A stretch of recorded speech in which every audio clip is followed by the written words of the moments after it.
ثناءاللہ بانی chairman P T I جناب عمران خان صاحب کو، جو پاکستان کی سب سے بڑی پارٹی کے سربراہ ہیں، آج کل سریعام ان کو جان سے مار دینے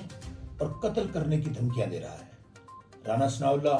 جو بچر آف فیصل آباد کے نام سے پہچانا جاتا ہے، ایک نمبر کا بدماش اور قبضہ مافیا کا سرغنہ ہے۔ اس کی اپنی پارٹی کے لوگ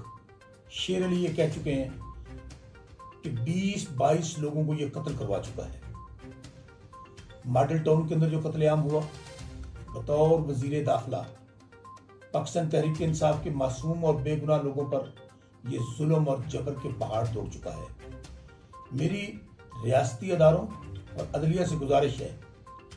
اس بدماش اور اجرتی قاتل کا فی الفور نوٹس لیں اور اس کو لگا